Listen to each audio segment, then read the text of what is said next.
السلام عليكم، مرحبا بكم في مطبخ نورهان. ان شاء الله تكونوا كامل لاباس بخير يا رب. اليوم جيت باش نحضر معكم هذه الكيكه اللي تحضر في المقلاة. نخلطوا كلش في المقلاة ونطيبوها في المقلاة. ما كاش اسهل من هكذا. حتجي بزاف بنينه وخفيفه وتحضر في وقت قصير، يعني في 4 ساعات تكونوا وجدتوها. لكن قبل ما نبداو فيديو اليوم ما تنساوش تدعموني في الاشتراك وتفعلوا جرس التنبيهات بالحق كل شيء جديد. وبلا ما نطول عليكم ندوزو. هنحتاج 6 ملاعق كبيرة من السكر، 4 ملاعق كبيرة مملوءة من الزبدة، نصف كأس حليب، 5 ملاعق كبيرة من الكاكاو المر، بيضتان، نصف ملعقة صغيرة من خميرة الحلويات، نصف ملعقة صغيرة من البيكربونات، وأيضا الفارينة. أول حاجة نحط المقلاة على نار هادئة، نحط فيها 4 ملاعق تاع الزبدة ونخليهم حتى يذوبوا تماما.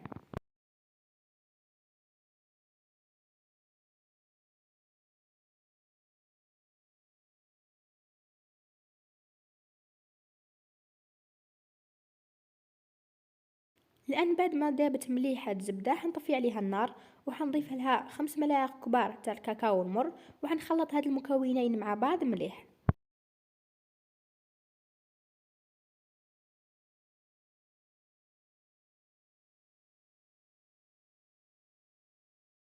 الآن بعد ما خلطت الزبدة مليح مع الكاكاو، حنضيف عليهم 6 ملاعق كبار تاع السكر، ونحاول ندخلهم مليح في هاد الكاكاو والزبدة.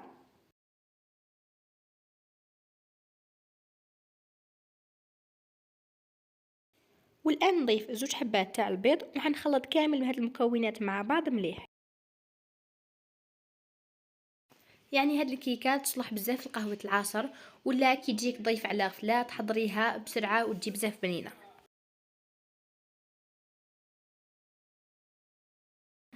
نجيب نصف كأس تاع الحليب ونضيفه على هاد المكونات، وحنخلطهم كامل مع بعض جيدا كما راكم تشوفوا. اذا كانت المقله تاعكم صغيره على هادي، اقسموا المكونات على زوج.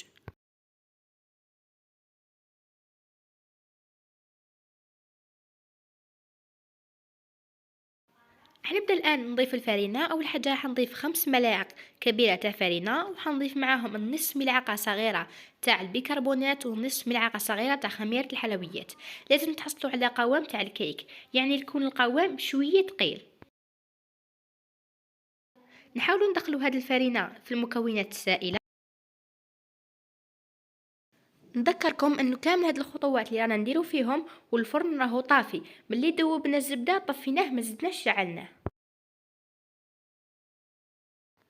الان حنضيف 2 ملاعق كبار واحد اخرين تاع فرينه، حتى كلكم هاد الكيكه من 6 الى 7 ملاعق كبيره.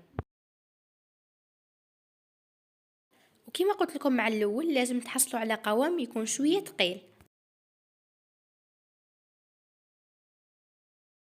وهاويك القوام اللي لازم تحصلوا عليه.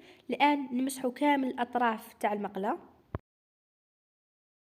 انا كما راكم تشوفوا استعملت لاسباتول، هبطت كامل هذاك الخليط.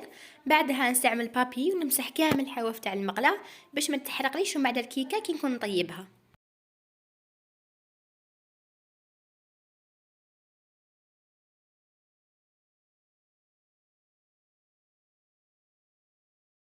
الان حنعاود نشعل النار، نشعلها قليله وحنغطي هاد الكيكه ونخليها تطيب في غردها حتى تاخذ لكم من ربع ساعه الى 20 دقيقه.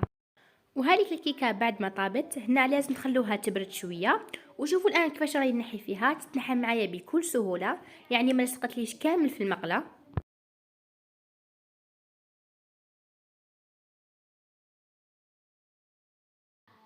نديرلها ثقوب ونشربها بشويه حليب، وهاد الخطوه تبقى اختياري. نخلو هاد الكيكه على جنب وندوزو باش نوجدو صوص الشوكولا. اللي حنحتاجو فيها ملعقه كبيره تاع زبده، علبه ونصف تاع شوكولا اولي يعني ما يعادل 150 غرام، وايضا من 5 الى 6 ملاعق كبار تاع حليب. حنخلوهم كامل يذوبوا مع بعض. بعدها كي دابت ندوزو باش نفرغوها على وجه تاع الكيكه ونمشوها كامل.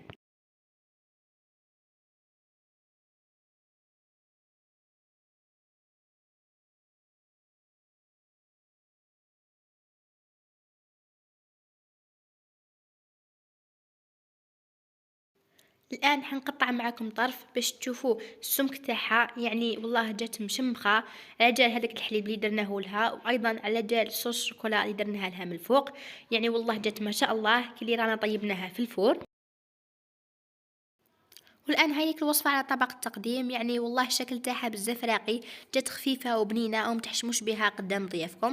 إن شاء الله تكون عجبتكم الوصفة تاع اليوم، وإن شاء الله تجربوها، وإلى وصفات جديدة إن شاء الله، والسلام عليكم ورحمة الله تعالى وبركاته.